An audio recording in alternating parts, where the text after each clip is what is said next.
This 1962 documentary film tells the story of a fire that started on November 5, 1961, in Bel Air, Los Angeles, and over the course of 3 days destroyed 484 homes, damaged 190 others, and burned over 16,000 acres.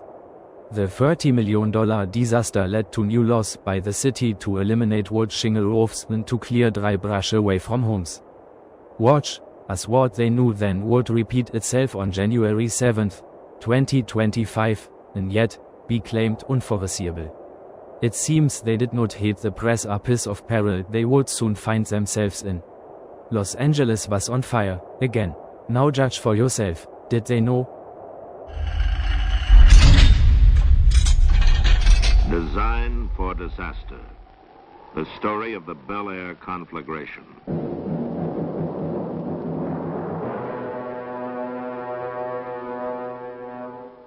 Santa Ana. Indians named it Santana, the devil wind.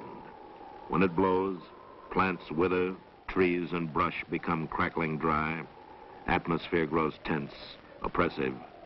People tire easily, argue more. Even the suicide rate rises during the months of the Santa Ana.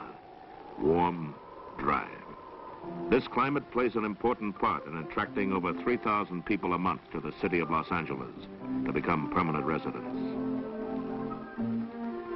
To settle into hotels, apartments, homes along the coast, inland throughout the central residential sections to the far reaches of the valley areas. And some move up to the scenic, secluded hill areas, where lush California vegetation softens the ridges and valleys for miles in every direction, and breezes blow clean through native growth. And increasingly strong during the late fall months of the Santa Ana, and dangerously dry when there has been no rain. It is during this unstable period that firemen most fear the potential. The potential of 134 square miles of thick, dry chaparral and oak, all within the city boundaries of Los Angeles, classed by experts as the fastest burning ground cover in the Western Hemisphere. And nestled in that cover, one of the greatest concentrations of high-value homes in America, a serious problem in fire protection under even the best of conditions. On the morning of November 6, 1961, fire department dispatchers find conditions far from the best. Santa Ana winds are strong, gusty. Humidity and moisture content of the brush rock bottom. Fire danger extreme. At 8:03 a.m., a condition of high hazard is declared throughout the department. Standby companies are moved up to stations near brush areas to strengthen the circle of protection. But even as they move, trouble strikes. At 8:15, an alert of fire is relayed to the officer in command of mountain firefighting units.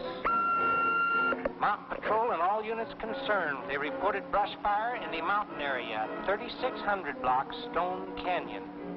The division chief responds immediately. Clouds of brush smoke are already visible on the ridge. The chief calls for additional companies.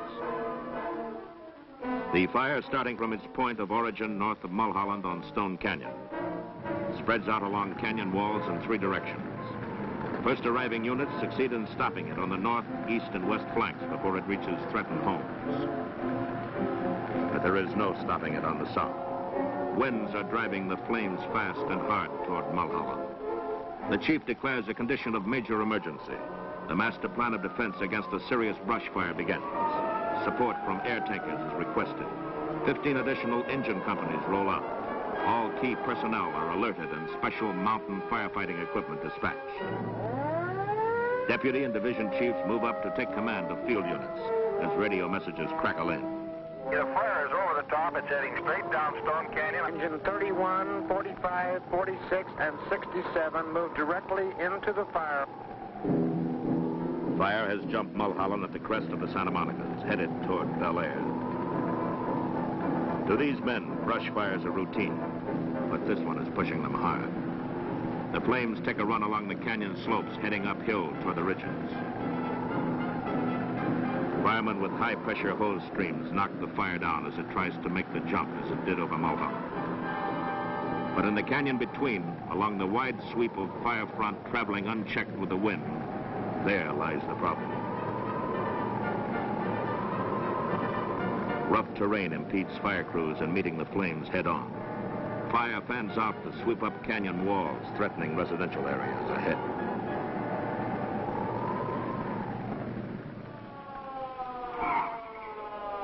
Chief Engineer William Miller arrives at Command Post headquarters to take charge of fire operations. A quick size-up of conditions prompts him to order everything available into the fire.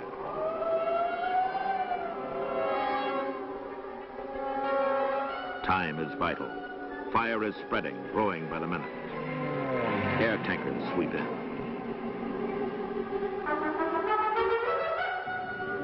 Fire danger is compounded by ground winds, the Santa Ana driving through at 50 miles an hour to hurl burning brands ahead of the main fronts. 100, 200, 300 feet ahead, other blazes are starting, spot fires that appear from nowhere. All off-duty firemen are recalled to hold back what may come if the wind plays tricks. And the wind does. Embers blow ahead of the fire to fall on the opposite side of Roscommon. Fire is now west of Stradella, out of Stone Canyon. Fire officers alert the command post to the new outbreak. On top of Stradella, I can see the fire on the west side of Roscommon.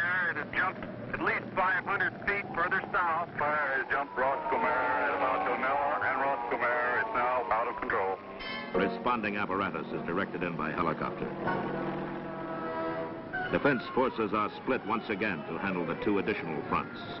As equipment and manpower thin out, fire grows with the wind, and flames begin spreading at the rate of 13 acres per minute. Tactics change from offense to defense. Fire crews are directed to positions between structures and the approaching fire to begin the necessary technique of hit-and-run firefighting. Get ahead of the fire. Take a stand. Knock it down. Move ahead again. Always stay ahead of the fire.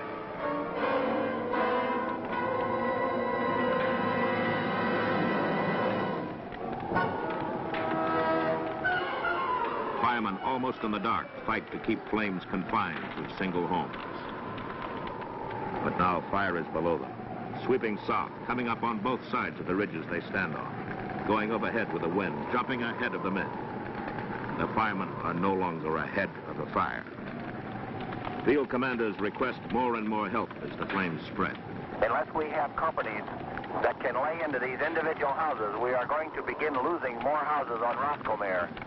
It has already jumped Brenda Flora going towards Sepulveda. There's houses going on both sides of the street in the 1700 block Roscommon. There are about 15 houses involved at the corner of Anzio Road and Roscommon. We're dispatching everything we have. But everything is not enough.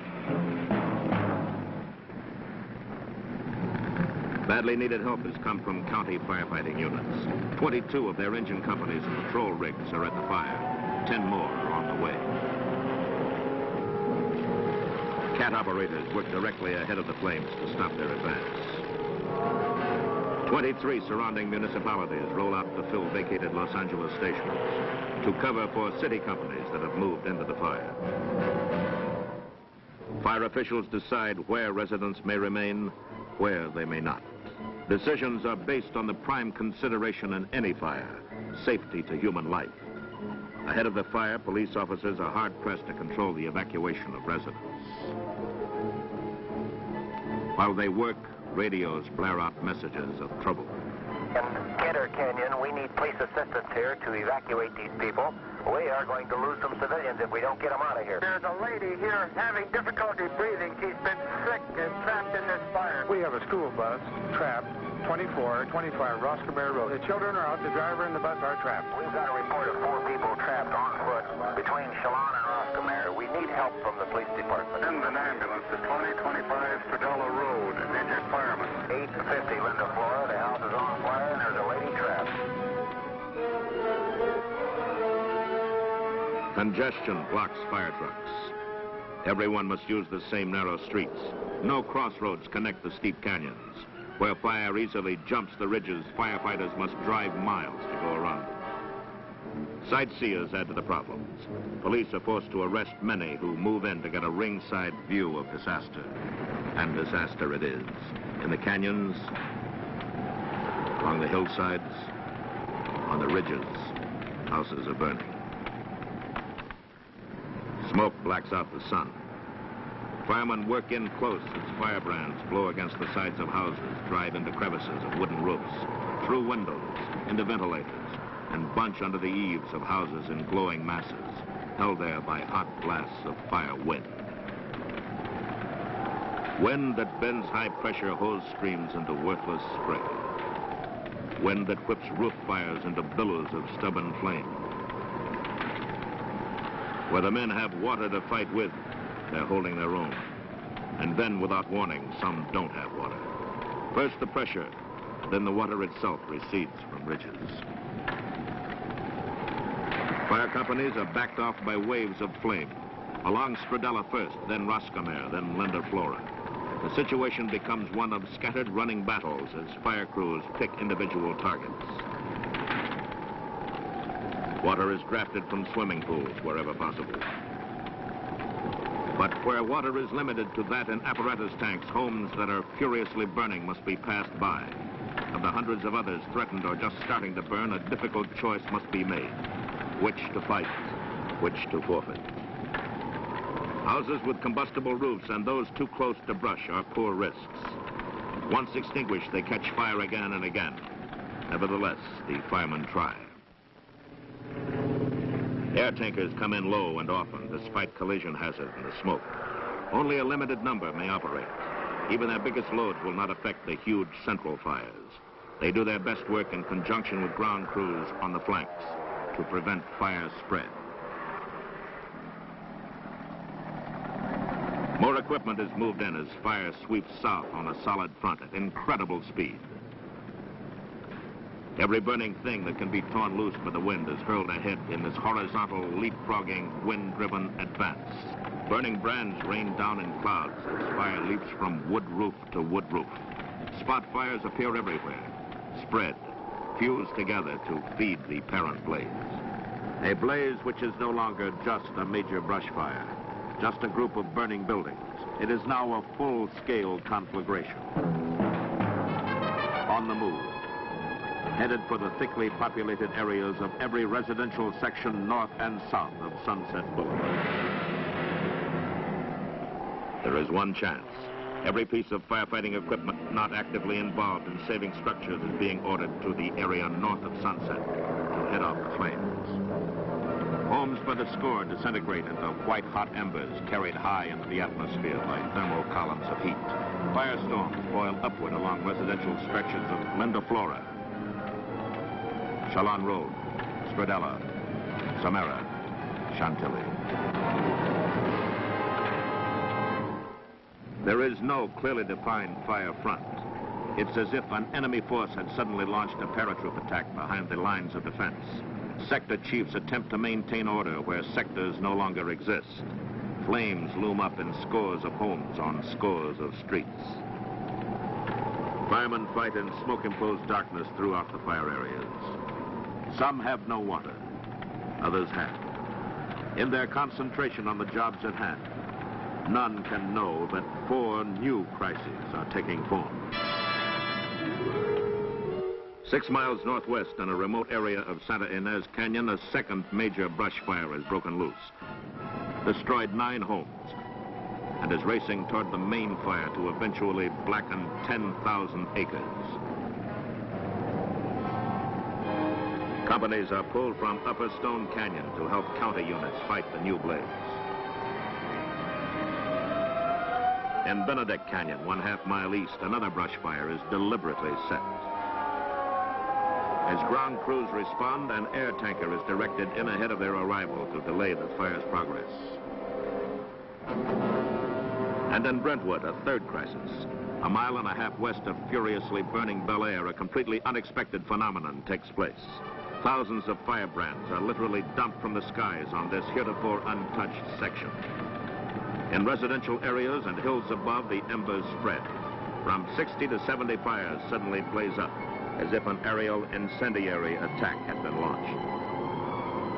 Vitally needed equipment must be pulled from critical areas and diverted to this new front.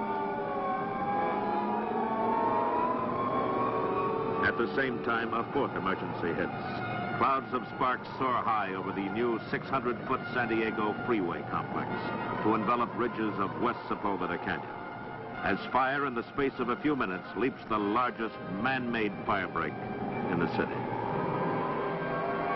Controlling this host of new fires seems hopeless. Everything possible is being thrown into the path of a conflagration that will not stop.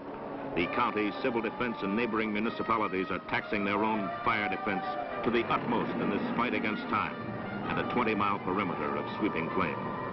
Men do not know where the fire stops or where it begins, or how far it will go, or how much longer. Moraga, Kenter Canyon, Bundy, Tiger Tail. Too many streets, too many homes, too many fires for only 3,000 men to fight. And to these men, the whole thing seems unreal. This is the heat that will not cool, water that will not quench, wind that will not stop. This is a fire that simply will not be whipped. And then in late afternoon, they get their first break. The Santa Ana diminishes. The racing fire slows to a run. And those still left in the burn area get a look at the path it has traveled. But there is no time for contemplation. Fire is still burning heavily on the south and west flanks, still moving. In the early evening, the wind changes, grows stronger, swings the fire west, then northwest. In its path lies the long, deep richness of Mandeville Canyon, one of the most heavily populated, most exclusive, most hazardous canyons in the Santa Monica Range. As darkness moves in, apparatus is safely withdrawn from the burn, manned by tired crews and shuttled into the mouth of Mandeville.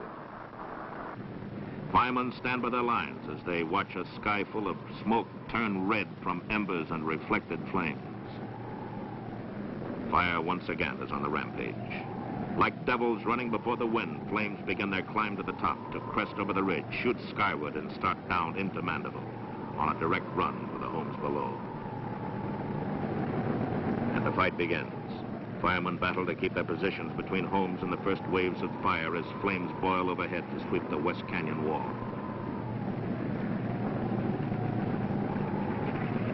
Within minutes, the canyon is smothered in a maelstrom of smoke, cinders, and fire. And below, as more equipment moves in, firefighters again take beatings in their stand between homes and fire. Paint blisters, hose lines char, fire coats are scorched and endurance tested, but the lines hold, and the men hold, and the homes still stand after flames have blackened the canyon walls. As the fire swings northward in a dying night wind, a great concentration of ground forces moves against its line of advance. And the city's most disastrous fire is finally beaten down to slow, smoldering containment.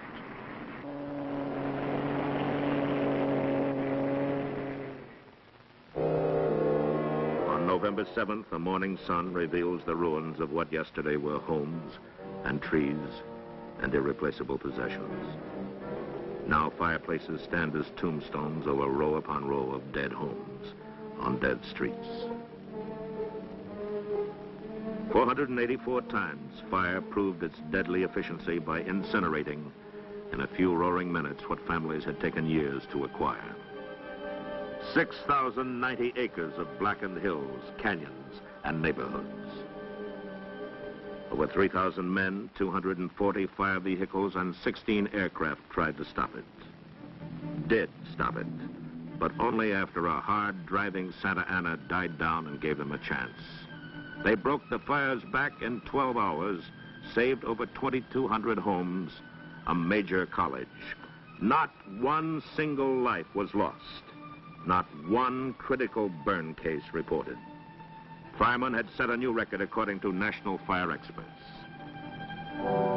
But still, people wonder. Fire victims, as well as those who merely read about the fire, ask the same question. How can a brush fire get so far out of control within a well-protected city and do the things it does? Let's analyze this fire and see what did happen. Some phases are difficult to explain. Why is a framework of bare wood left unharmed in a furnace of heat that crumbles masonry around it? Why does a roaring fire suddenly stop in heavy brush as if cut by a knife? Why do flames spare one house and consume identical dwellings on all sides? A general pattern of fire behavior, however, can be explained. When a brush fire is traveling downhill, it is most receptive to extinguishment. A wide clearance around a house gives firemen a break to make a stop, provided water is available, provided winds do not start spot fires across the canyon, and combustible roofs do not ignite from falling embers. The fire preheats canyons to ignition temperatures. As flames move uphill, the reaction can be almost explosive. A parallel to this reaction is demonstrated with a branch from a specimen of hillside brush. Held upright with fire moving downward, the fire travels slowly. But reverse the situation. Place the fuel above the fire. On a hill fire, burning brands carry over the top to start spot fires on the opposite side. Where those spot fires merge with the original blaze, you'll see fire that leaves only chimneys and brickwork. And no amount of wetting down can stop it. Now let's take another look at fire in action. Brush fires create their own wind.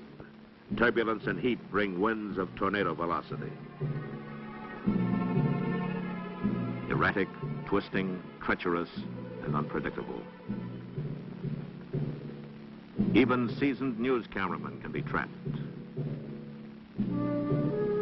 Where these fire drafts are further compounded by the Santa Ana, results can be disastrous.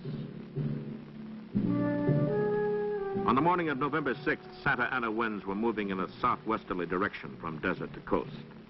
At the same time, numerous ridges of the Santa Monica's were channeling ground winds almost due south. So it was that winds were traveling in two directions at the time of the fire. When the fire reached Bel Air and consumed homes in such numbers that firestorms resulted, thermal heat lifted burning shingles and brands 2,000 to 3,000 feet in the air. Caught in the upper-level wind currents, these burning brands were carried well over a mile across Sepulveda to rain down onto the Brentwood area. Scores of spot fires began spreading to present a new crisis. This action is demonstrated in these pictures taken by UCLA's meteorological department. Now the same picture increased to many times its original speed. Deep within the smoke, burning shingles carry 1.5 miles to start new fires, as shown by black smoke columns, which grow to join the main fire, approaching from the east. This leapfrog phenomenon, coupled with powerful ground winds, created a unique fire problem. As one of the nation's foremost conflagration experts puts it, no one has ever faced this problem before. No definite line of defense could be found, and when a chain reaction of this type occurs, a fire department can do nothing more than pick out individual houses and try to save them.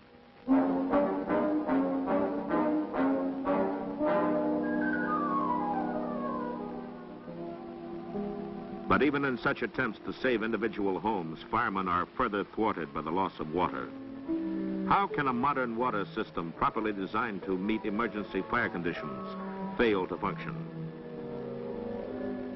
Let's look at this simplified diagram of houses on a hill being supplied by a water tank above. When thousands of outlets are opened below the hill, water pressure is lost in the overtaxed main, regardless of the amount of water above the houses. Where the water supply comes from a distant location and supply pipes dead end on the hill, unnecessary use of too many outlets below the fire area simply drains the water out of the upper system. We have considered water, wind, and weather. Now there's the very real problem of how a house is constructed and where. Suppose we live in a house above the congestion of the neighborhood below, or in a stilt house built over the brush. or in a typical home, with a combustible roof, wide, low eaves to catch sparks and fire, and a big picture window to let the fire inside. Under any such conditions, there's not much of a chance.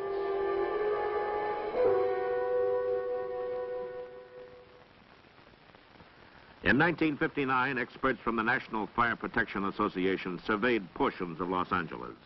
They found a mountain range within the city, combustible roofed houses closely spaced in brush-covered canyons and ridges, serviced by narrow roads. They called it a design for disaster. They predicted the Bel Air Fire, plus others which are sure to come, unless citizens and city officials work together on a definite plan of fire defense. The prediction was nothing new to firemen. They have their own ideas about people who don't like water pumping stations or fire stations in their neighborhood because they feel that they're unsightly. Or homeowners who refuse to cut brush away from homes because it mars the natural beauty of the hills. And those groups who maintain to the last glowing ember that combustible roofs are not hazardous in fire areas, despite the fact that over 600 cities have outlawed them. Firefighters are thankful that such is not the thinking of the majority of citizens. But it does not take a majority to start a fire or to feed a conflagration that burns out the careful along with the careless. You are only as safe as your neighbor. When you live in a hazardous area, you're gambling that fire won't start from hot ashes, a cigarette, children with matches, a faulty chimney, auto accidents, a firebug, fallen wires, or lightning.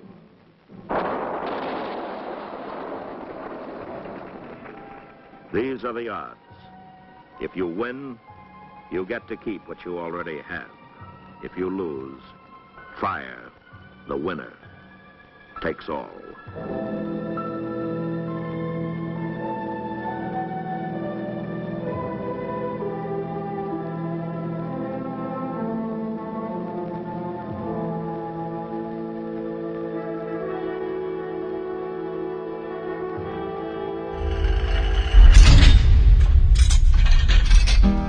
LA is on fire, smoke is rising high.